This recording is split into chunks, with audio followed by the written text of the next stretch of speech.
히브리서 12장 2절에 믿음의 주요 또 온전하게 하시는 이인 예수를 바라보자 그랬는데, 이 영어 성경으로 보면 Let us fix our eyes on Jesus. Fix our eyes on Jesus. 예수님에게 내 눈을 고정시키라.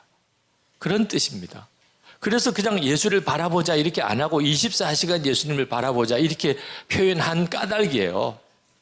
이것 때문에 또 막 페이스북에 막 비난하는 글도 많이 들었어요. 말도 안 돼. 어떻게 24시간 예수님 바라보러 그런가? 예수님 스토커야? 뭐 예수님이 좋아하겠어 그러면? 뭐 이제 이런 댓글 다니시는 분들이 계셨어요.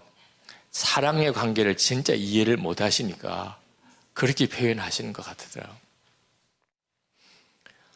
예수님과 정말 온전히 동행하는 삶을 매일 체크해 보는 것이 제가 주님과 동행하는 것에 가장 효과적이고 놀라운 방법이더라고요. 저는 고등학교 다닐 때 예수님이 제 안에 계시다는 설교를 처음 들었는데 그때 믿지 못했어요. 예수님 제 안에 계시다는 게 믿어지지 않아요. 제 안에 계시다면 어떻게 내가 모를 수 있어요? 그러면 내 안에 안 계시다는 건가? 그것조차도 상담 못했어요. 목사 아들이기 때문에.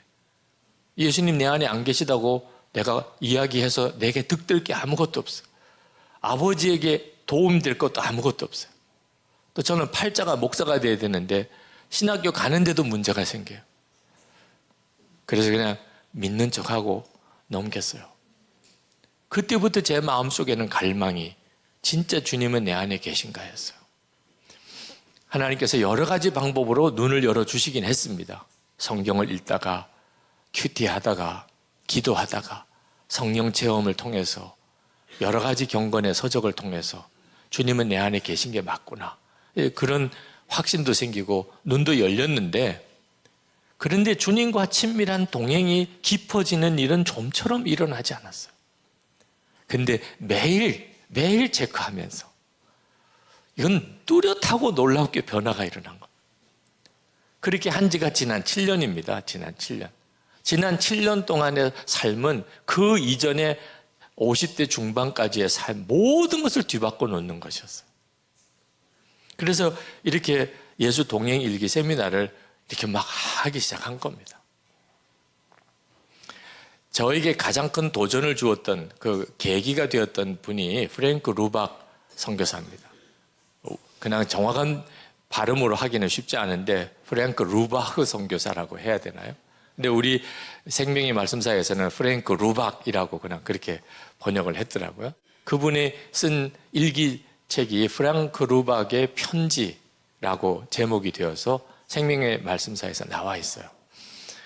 이 프랭크 루박 선교사는 미국 분인데 필리핀 오지에 그 회교도 마을에 가서 사역을 하시던 분입니다. 1884년생이신데 그분이 45세가 되었을 때 1930년이죠. 마음에 갈망을 가진 것을 해결하는 결단을 합니다. 그 갈망이 뭐냐면 하나님이 늘 나와 함께 계신데 왜 나는 하나님을 의식하지 못할까? 그게 이분의 갈망이에요. 하나님은 분명히 항상 나와 같이 계신데 왜 나는 하나님을 의식하지 못하고 이렇게 살아가는 거지? 그러다가 1930년 45살 되던 해 그가 일기를 쓰겠다고 결심을 합니다. 나도 항상 하나님 생각해보자. 나와 같이 계시니까 나도 항상 하나님 생각해보자. 그리고 하루를 지나고 내가 얼마나 하나님을 생각하면서 하루를 지냈는지를 기록해보자. 이런 실험을 누군가도 하고 싶을 텐데 그 사람을 위해서 내가 기록에 남겨보자. 그리고 이제 시작한 게 이제 그분의 일기입니다. 그게 일기책으로 이렇게 나와 있어요. 프랭크 루박의 편지라고 해서. 사실 편지가 아니고 일기인데 일기책이 그렇게 책으로 나와 있습니다. 그 책을 처음에 제가 프랭크 루박 선교사에 대해서 듣고 그분의 그 일기책을 알고 싶어서 쭉 검색해 보니까 없더라고요. 미국에서 주문을 해야 하는 거더라고요. 근데 어떤 분이 저에게 나와 있다는 겁니다. 편지라고 하는 이름으로 출간을 했다는 생명의 말씀사에서. 그래서 그 생명의 말씀사에 나온 그 책을 보니까 출판된 지는 굉장히 오래됐는데 계속 일쇄본이더라고. 아무도 안 사요. 제가 보니까 팔릴 책이 아니더라고. 그거 이렇게 쭉 뒤져보니까 그냥 짤막짤막하게 그냥 일기 계속 선교사님 쓰신 거라 그 내용을 알지 못한 사람은 살 이유가 없더라고. 근데 저에게는 얼마나 놀라운지요. 그 일기책을 쭉 읽어가면서 처음에 1월 한 달 동안에는 맨 안 된다는 얘기예요. 오늘도 주님 생각 못하고 살았다. 오늘도 주님 생각 못하고 살았다. 주님 생각하는 게 이렇게 힘든 줄 몰랐다.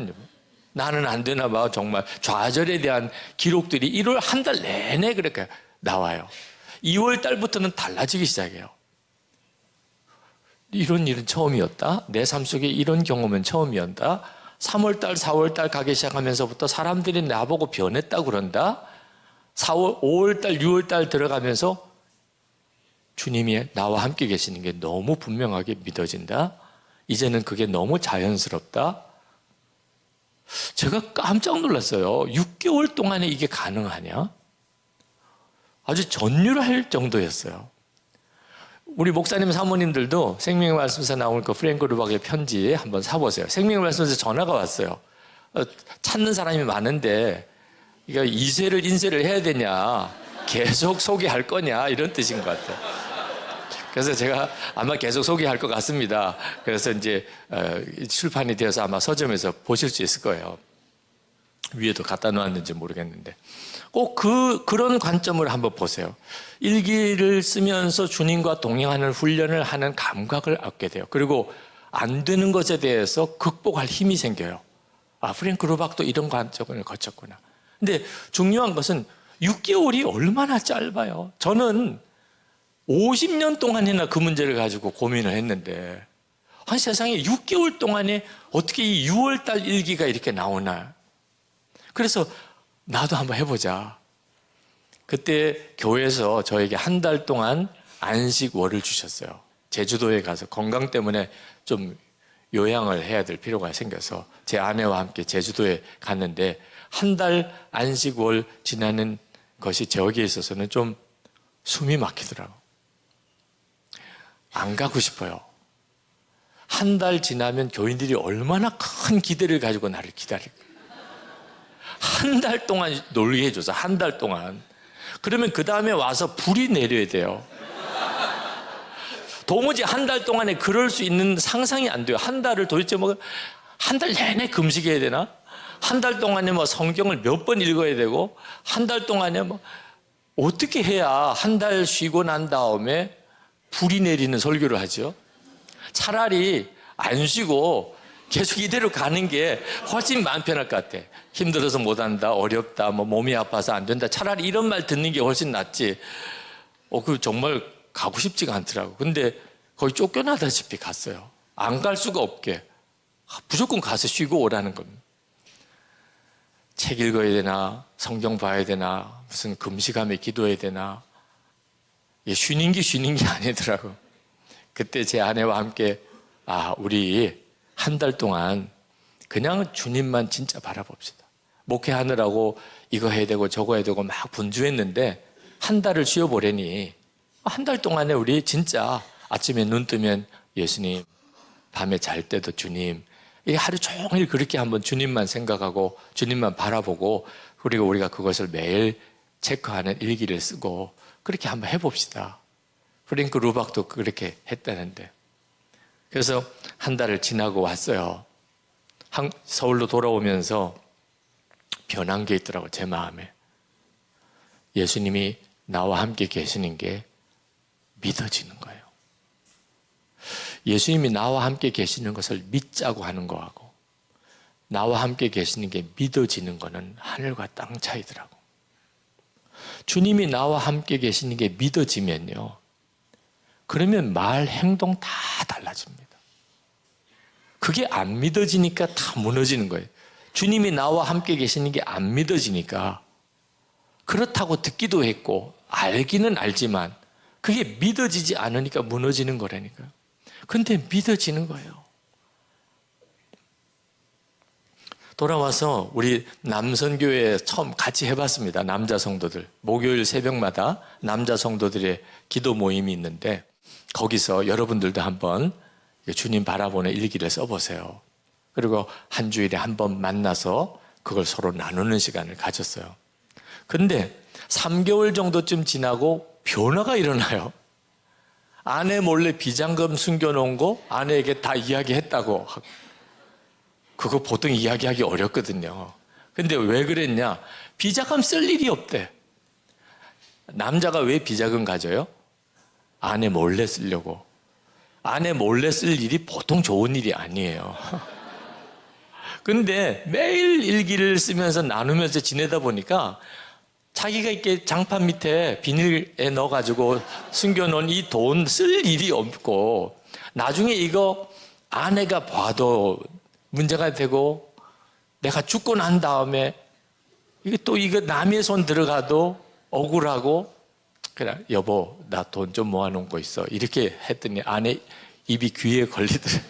뭐 그런 이야기를 하는데 제가 들으면서 세상에 이게 무슨 뭐 특별한 성령 체험한 것도 아니고 어떻게 이런 일이 일어나나. 어느 집사님은 음란 동영상을 끊었다는 거예요. 저는 그 집사님이 음란 동영상에 중독되어 있는 걸 몰랐어요. 절대 그렇게 생긴 분이 아니에요. 음란 동영상에 사로잡히는 사람은 어떤 사람일 거라는 어떤 선입관이 있잖아요. 네. 근데 절대로 그 집사님은 그런 분 아니에요. 정말 경건하고 착하고 진실하신 분. 근데 어떻게 해요? 그 고등학교 다닐 때 음란물에 딱 이제 보고 난 다음에 음란 중독에 이렇게 자기가 들어서 아내 몰래 혼자서 그렇게 음란물을 보았는데 해결이 안 되더래요. 금식도 해보고 기도원에도 가보고 안 되더래요. 저는 그 집사님이 이따금 이렇게 성령 집회 때나 새벽 기도 때 막 울면서 기도하는 걸 이렇게 보았는데 우리 민족 복음화를 위해서 기도하는 줄 알았어요. 그렇게 착하고 진실하게 생긴 분이 울면서 기도할 이유가 그거밖에 더 있겠어요? 근데 그 집사님은 음란물에 극복이 안 되는 거예요. 그런데 그게 벌써 한 달째 자기가 음란 영상을 안 보고 있다는 거예요. 도대체 이게 뭐죠? 어떻게 이런 일이 벌어지나 참 놀랍더라고요. 그러니까 주님이 나와 함께 계시는 것에서 눈이 뜨인 것과 안 뜨인 것은 엄청난 차이가 있어요. 그렇게 우리가 성도들에게 가르치고 싶은 삶을 살아내는 것, 예수님의 생명으로 살아내는 삶을 어떻게 설교 이상으로 뭘 어떻게 더해 하지요? 되더라고요. 그게 정말 놀라웠어요. 24시간 주님을 바라보면서 사람 변한다. 전에는 그렇지 않았어요. 그냥 성질대로 믿는 거지. 예수를 믿어도 다 자기 성질대로 믿더라고. 근데 주님 예수 동행 일기를 이렇게 쭉 쓰고 그 사역을 하면서 뚜렷한 확신이 사람 변한다. 우리 교우들이 그런 간증이 정말 엄청나게 많이 일어나요.